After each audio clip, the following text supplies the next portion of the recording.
Morning madam. Good morning madam. Transistor office కి దేనికి తెచ్చారు? అది క్రికెట్ కామెంటరీ వినటానికి. am I right? Yes madam, అది నా హాబీ. హాబీ అనేది డ్యూటీకి అడ్డం కాకూడదు.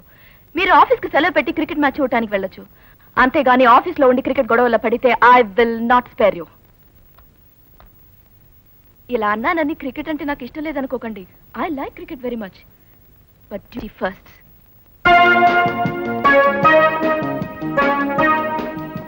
మేడం, వీడి మీకోసం విజిటింగ్ రూమ్ లో వెయిట్ చేస్తున్నారు.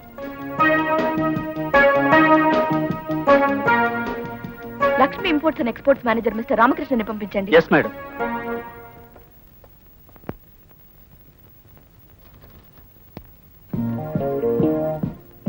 Good morning madam. Come in. Sit down. Yes? ఏమిటి మీరు వచ్చిన పని? మరేం లేదు మేడం, మీ కింగ్ టొబాకో కంపెనీకి సంబంధించిన ఆంధ్ర ఏజెన్సీ మీ కంపెనీకి కావాలని అడగటానికి వచ్చారు. Yes madam.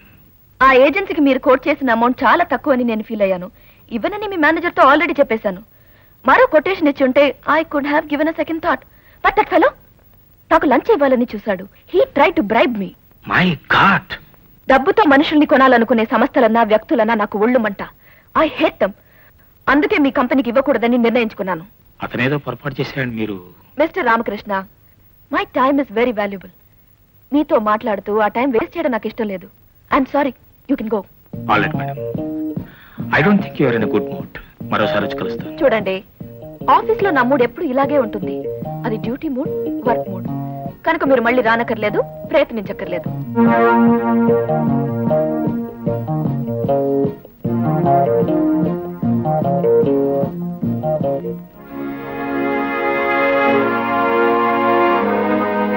Good morning madam. Good morning.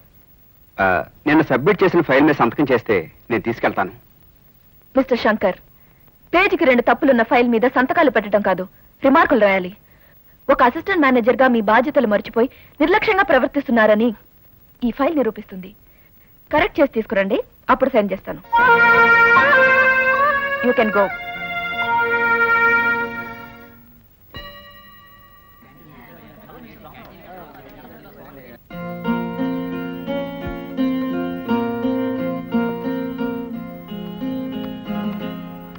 మీరింకా ఇక్కడే ఉన్నారేమిటి?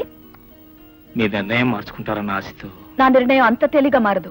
తేలిగ్గా మారదంటున్నారు, కొంచెం కష్టపడితే మారుతుందేమో అని. ఏమిటయ్యా, ఈ మేడం చాలా కూపిష్టి మనిషిలా ఉంది. ఆఫీస్ వరకు అలా ఉన్నా ఆవిడ మనసు వెన్నపోసండి. నిజంగానా? అవునండి.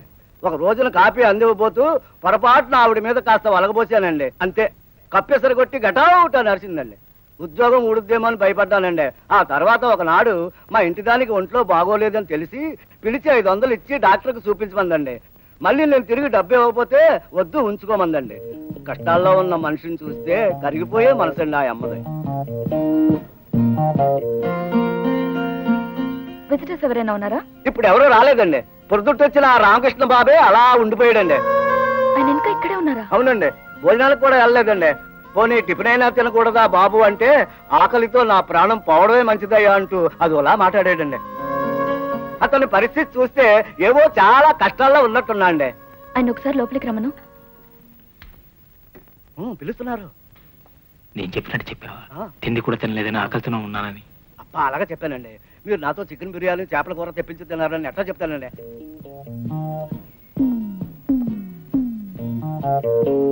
మీరు చాలా మొండి మనిషిలా ఉన్నారే. జీవితం ముగిసిపోయే ముందు మొండితనం తెగింపు మనిషి రావటం సహజమే మేడం. అంటే మీ జీవితం ముగిసిపోతుందంటారా? అర్ధాంతరంగా ముగిసిపోవాల్సిన అవసరం ఏంటి? అర్థం చేసుకునే మనసు మీకుంటే చెప్తాను మేడం, తప్పకుండా చెప్తాను. బ్రహ్మచారి నేను నాకు ఇంట్లో ఉన్నది, వృద్ధాప్యంలో ఉన్న తండ్రి, అనారోగ్యంతో బాధపడుతున్న తల్లి, పెళ్లిడికి వచ్చిన 2 చెల్లెళ్ళు, కాలేజీలో చదువుతున్న పెద్ద తమ్ముడు, పోలియో వ్యాధితో కాలు పడిపోయి బాధపడుతున్న ఓ చిన్న తమ్ముడు. వీళ్ళు మేడం, వీళ్ళు నాకున్నది. కన్నవాళ్ల కన్నీరు తోడటం కన్న కొడుకుగా నా బాధ్యత. ఆధారపడిన వాళ్ళకి అన్నం పెట్టడం అన్నగా నా బాధ్యత. ఎలాగో ఈ బాధ్యతలన్నీ భరిస్తూ చాలని జీతంతో జీవితం నెట్టుకొస్తూ వచ్చాను ఇంతవరకు. కానీ ఇప్పుడు మా ఎండి మీ ఏజెన్సీ సంపాదించలేకపోతే నన్ను ఉద్యోగం నుంచే తీసేస్తానంటున్నాడు మేడం. అప్పుడు ఉద్యోగం పోయి డబ్బు లేక హీనంగా దీనంగా చీకట్లో ఆకలి దప్పులతో కుమిలిపోయే నా వాళ్ళని చూసి బ్రతకటం కట్టే ఆత్మహత్య చేసుకుని చావటం మంచిదనుకుంటాను. కాదంటారా మేడం? ఏజెన్సీ ఇచ్చినట్టుగా మీరు పెట్టే ఆ ఒక్క సంతకం మా అందరి నుదుటి రాతల్ని మార్చేస్తుంది. లేకపోతే ఒక కుటుంబమే కాలగర్భంలో కలిసిపోతుంది. ఆడది జన్మనిస్తుందంటారు. మీరు తలుచుకుంటే మా అందరికీ జన్మనిచ్చిన వాళ్ళు అవుతారు. ఒక ప్రాణం నిలబెట్టడం ఎంతో గొప్ప విషయం అయినప్పుడు ఒక కుటుంబాన్ని నిలబెట్టాలి. Stop it! ఇక మీరేం చెప్పొద్దు.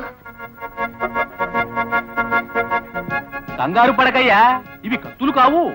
కంపెనీ కొత్తగా నీకు కానుకగా కొనిచ్చిన Maruti car keys. Thank you sir. ఇవి అసిస్టెంట్ సేల్స్ మేనేజర్ నుంచి డివిజనల్ సేల్స్ మేనేజర్ గా ఎదిగిపోయిన నీకు మన కంపెనీ అలాట్ చేసిన బంగ్లా కీస్. Thank you sir. అది ఇప్పుడు కారుతో పాటుగా ఇస్మాయిల్ అవ్వండి. Thank you. Thank you sir. Hello, Bye.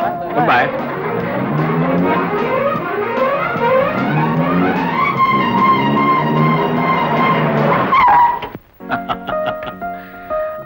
Well, this is your hall, అంటే నీ అతిథుల సామ్రాజ్యం.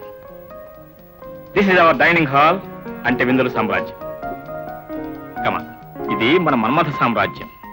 అలసిపోయి వచ్చిన శ్రీవారు ఇలా అలవోకగా పవళించి ఉంటే శ్రీమతి గారు వచ్చి ముందు ముద్దిచ్చి ఆ పైన ఒక కప్పు కాఫీ ఇచ్చి,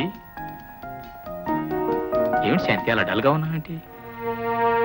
ఏం లేదండి, ఫ్లాట్స్ లో అందరితో పాటు కలిసిమెలిసి ఉంటూ జీవితాన్ని గడిపేటప్పుడున్న తృప్తి ఇలా ఆస్తులు అంతస్తులు పెరిగేటప్పుడు ఉండవేమోనని భయంగా ఉంది. శాంతి, ఏమిటి మాట్లాడేది? అవునండి, కొత్తగా వచ్చిన ఈ పొజిషన్ వల్ల కొత్త కొత్త స్నేహాలు, కొత్త కొత్త మనుషులతో పరిచయాలు ఏర్పడచ్చు. వాటి మాయలో పడి మీరు నన్ను మర్చిపోతారేమోనని. నీ అనుమానానికి అర్థం లేదు శాంతి. నేను నీ శ్రీరామచంద్రుడిని, నా సీతవు నువ్వే. ఆ రంభ, ఊర్వశి, తిలోత్తమ, మేనక అందరూ కట్టగట్టుకొచ్చినా సరే కన్నెత్తి కూడా చూడండి.